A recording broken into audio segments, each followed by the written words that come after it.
Pada video kali ini, gue akan menjelaskan mengenai optimasi waktu, yang dimana waktu ini sangat berharga dan yang dimana tidak dapat untuk diulangi kembali. Oke, yang dimana banyak sekali orang-orang di luar sana yang gue gak bisa menyalahkan karena gue juga pernah di posisi itu. Mereka meremehkan waktu. Mereka mengira waktu itu tidak penting, yang dimana mereka mengira waktu itu adalah hal yang biasa.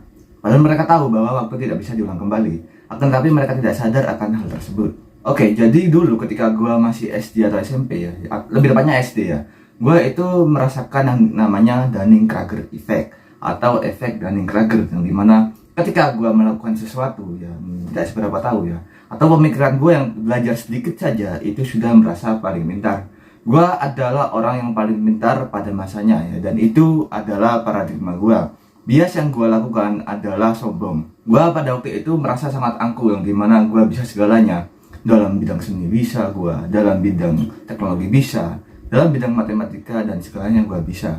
Yang dimana masih logis dan masih berguna di lingkungan masyarakat. Akan tetapi efek tersebut hancur ya ketika gue itu mengetahui bahwa ketika gue awal-awal berjalan di YouTube, yang mana gue masih memiliki ratusan subscriber. Gue waktu itu di awal SMP saja masih memiliki 100 subscriber.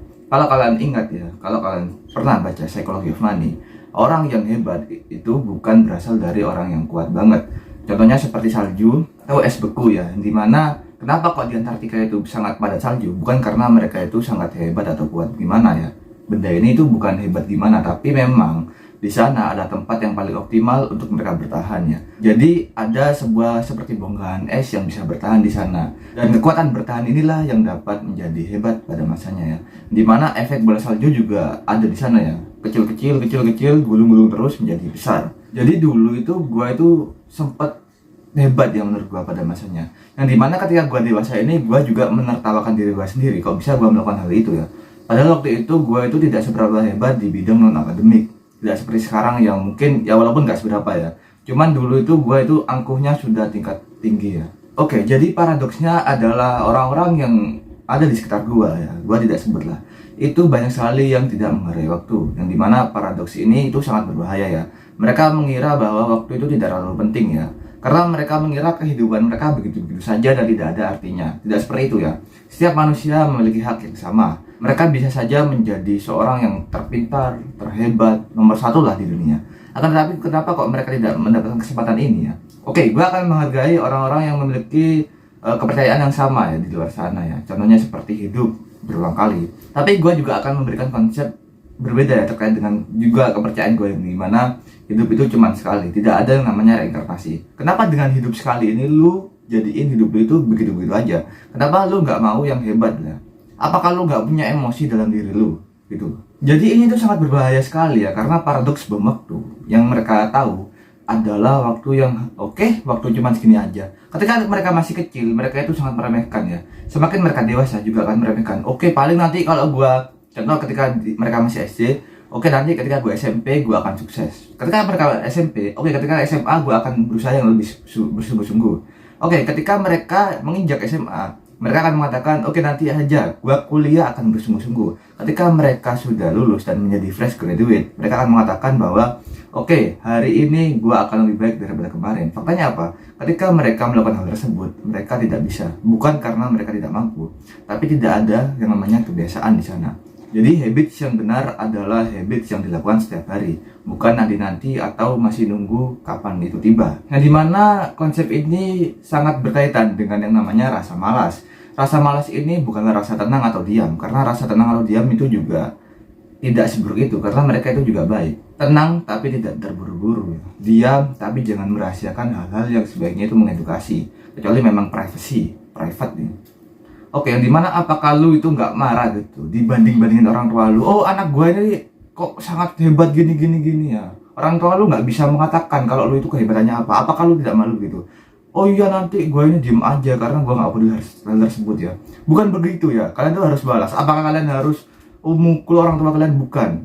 Kalian harus balas. Gue ini tidak bisa di bidang akademik. Gue akan berusaha dan berjuang di bidang non akademik. Apakah lu tidak marah jika ada orang yang meremehkan lu ya? Ketika mereka bilang lu tidak bisa apa-apa dan lu tidak berguna sama sekali di dunia ini, gue akan marah dengan hal tersebut. Apa gue akan terus lawan setiap hari gitu, emosi ketika ketemu mereka? Tidak.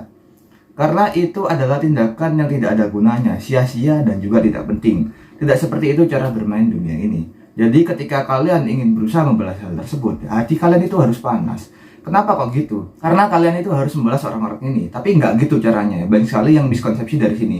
Bias yang salah itu menghasilkan bencana yang besar, yang mana membuat mereka merugi sendiri. Itu juga tidak baik menurut gua. Ketika mereka ingin membalas ini, mereka harus menggunakan mindset yang jelas, yang dimana mereka itu harus berjuang untuk mendapatkan hal yang terbaik untuk membalas semua ini. Apakah ketika mereka sukses mereka tidak akan membantu orang yang menghina mereka ini? Apakah mereka harus dendam seperti itu? Tidak, karena bukan begitu cara membalasnya.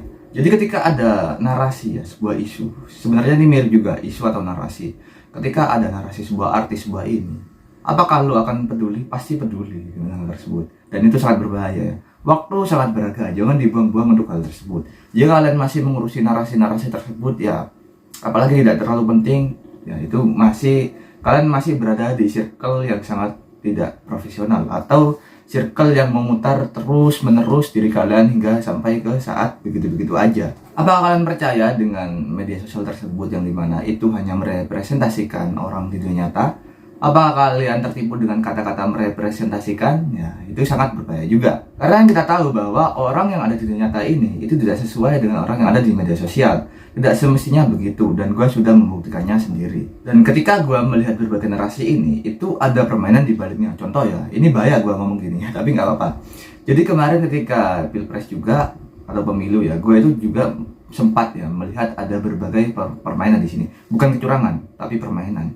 Jadi mereka itu sudah diatur bagaimana sedemikian rupa agar publik ini jadi, sepertinya gue gak perlu ngomong soal hal tersebut ya, dimana ini tuh sangat berbahaya sekali ya. Jadi kalian fokus pada suatu hal, ayo kembangin bakat kalian masing-masing.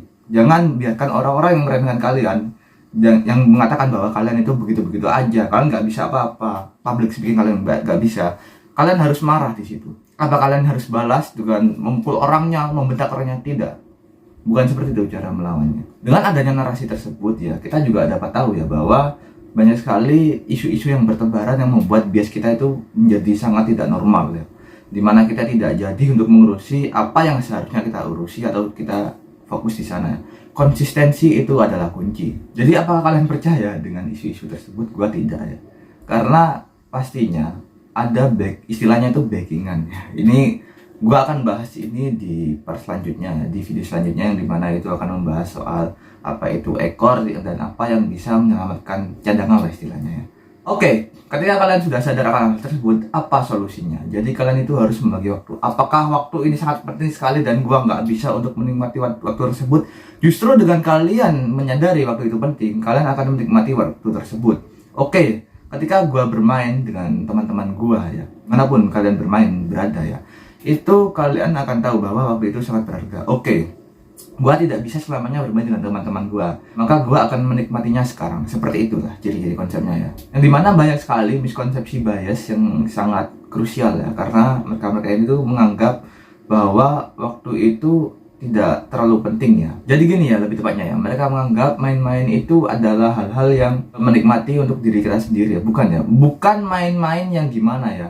Jadi kita itu harus menikmati, nggak gitu caranya ya. Gampangannya begini, ketika kalian memiliki pekerjaan, oke, anggap aja waktu di dunia ini cuma 4 atau 5 jam lah.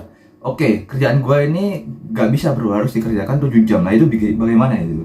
Nah, gimana caranya pekerjaan ini itu menjadi 3 jam saja atau 2 jam saja? Maka sisa waktu tersebut kalian bisa gunakan untuk bermain dengan teman kalian, seperti itu. Yang dimana kalian itu bukan nanti akhir-akhir ya, bukan buat nanti ini waktu ini, bukan. Tapi menyisihkan mulai dari sekarang, atau menyediakan lah, oh ini waktu gua untuk sekarang. Jadi kalian sudah atur.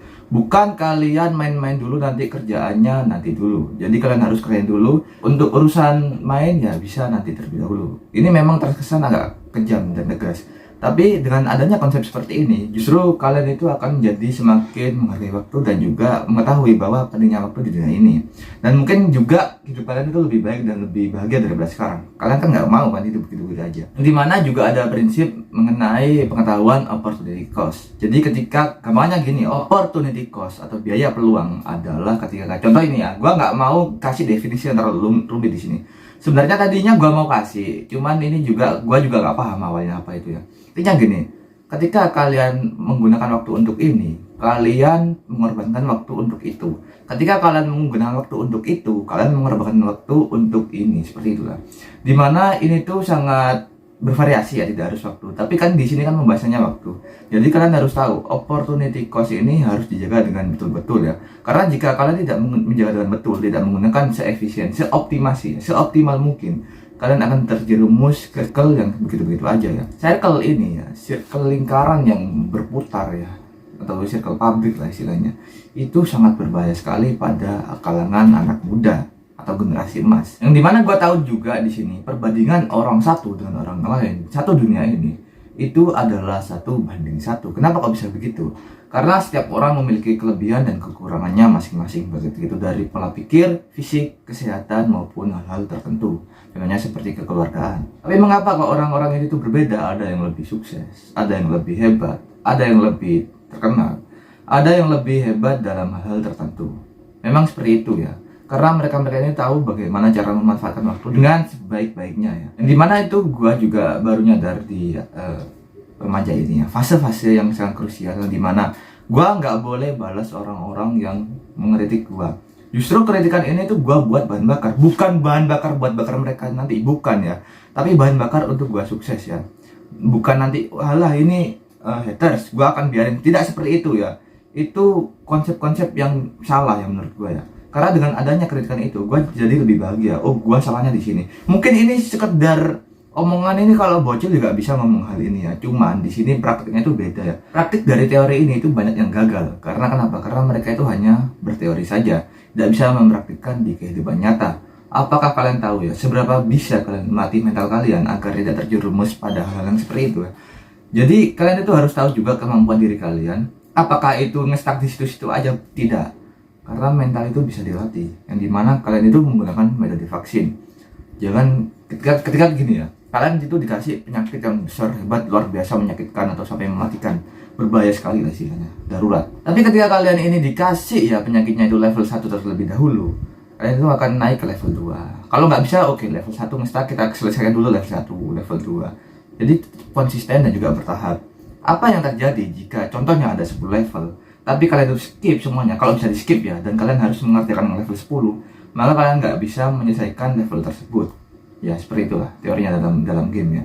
Dimana dengan adanya konsep seperti ini, kalian itu akan paham ya bahwa orang-orang yang meremehkan kalian, orang-orang yang benci kalian adalah orang-orang yang sebenarnya itu bisa merubah hidup kalian menjadi lebih baik lagi ya. Jadi kenapa kok gue memberitahukan hal seperti ini ya? Jadi kebenaran yang pahit akan jauh lebih baik ya daripada kebohongan yang manis di awal. Karena memang di dunia ini memang nggak ada yang instan, gratis, semuanya baik, tidak ada. Kita harus mengorbankan suatu hal. Gue juga suka slogannya si Jawa Timur ya, dimana kita itu harus mengorbankan satu hal untuk mendapatkan suatu hal tertentu. Bahkan ya kita itu harus mengorbankan seluruh yang kita miliki hanya untuk satu hal. Seperti itu ya. Jadi yang terakhir yaitu optimasi waktu, gunakan waktu sebaik-baiknya. Mungkin gua cuman bisa bilang di sini, tapi tidak semudah itu untuk mempraktikannya. Banyak sekali yang terjerumus ke isu-isu yang aneh gitu. Ngapain lu masuk isu-isu yang tidak penting bagi hidup lu gitu. Hidup lu sudah seperti itu aja. Apakah lu akan diam gitu? Lu akan dibanding-bandingin, lu akan dinilai tidak berguna gitu, dan lu akan dihina-hina bahwa lu itu tidak bisa apa-apa, terutama di sekolah. Dan seperti itu ya. Karena memang dunia ini itu sangat subjektif. Jadi bagaimana caranya agar lu itu bisa memanfaatkan waktu sebaik-baiknya, yang dimana dengan hal tersebut lu itu akan mendapatkan hikmah dan juga mendapatkan benefit ya. Dengan lu bisa mengamalkan ilmu ini, lu akan menikmati hidup yang sebenarnya. Gue Davi, sampai jumpa di video berikutnya.